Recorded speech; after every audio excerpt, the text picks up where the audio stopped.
Hello साथियों, भारतीय साक्षरता अधिनियम 2023 की धारा 61 हम पढ़ रहे हैं। इलेक्ट्रॉनिक या डिजिटल अभिलेख। इलेक्ट्रॉनिक और डिजिटल रिकॉर्ड मतलब इलेक्ट्रॉनिक और डिजिटल रिकॉर्ड होते क्या है, ये पहले हम पढ़ेंगे। और इसके पहले हम साथियों बता दें कि भारतीय साक्षरता अधिनियम 1872 में यह धारा नहीं थी, लेकिन यह धारा भारतीय साक्षरता अधिनियम 2023 में नई जोड़ी गई है। तो सबसे पहले हम पढ़ेंगे इलेक्ट्रॉनिक या डिजिटल अभिलेख होते क्या है।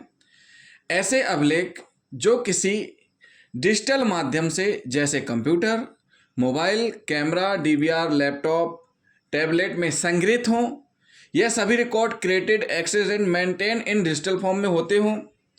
साथ ही साथ electronic record email, voicemail, web page, word processed दस्तावेज, spreadsheet, database, digital image, video और ऑडियो फाइलों सहित विभिन्न स्वरूपों में बनाए जाते हैं।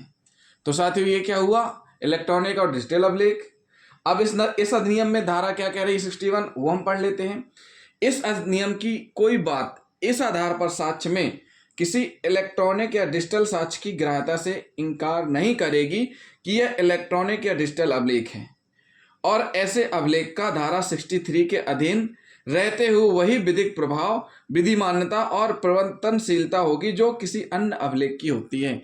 इसमें स्पष्ट किया गया है कि जिस प्रकार अन्य दस्तावेज, अन्य साक्ष्य की मान्यता ग्राह्यता होती है, उसी प्रकार इलेक्ट्रॉनिक और डिजिटल अभिलेख की भी होगी। और साथ ही साथ धारा 63 जो हम आपको आगे पढ़ाएंगे, धारा 63 के अधीन रहते हुए विधि मान्यता, प्रवर्तनशीलता होगी।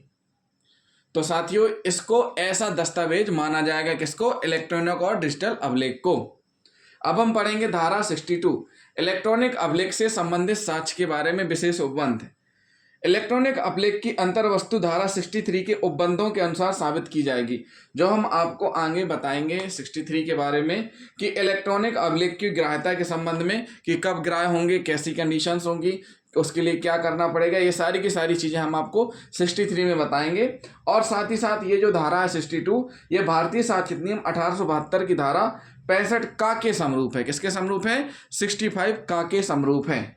तो साथियों, हम आपको अभी अगले वीडियो में बताने जा रहे हैं धारा 63, जो कि इन दोनों से जुड़ी हुई है, और धारा 63 के उपबंध ही इन दोनों में लागू होंगे।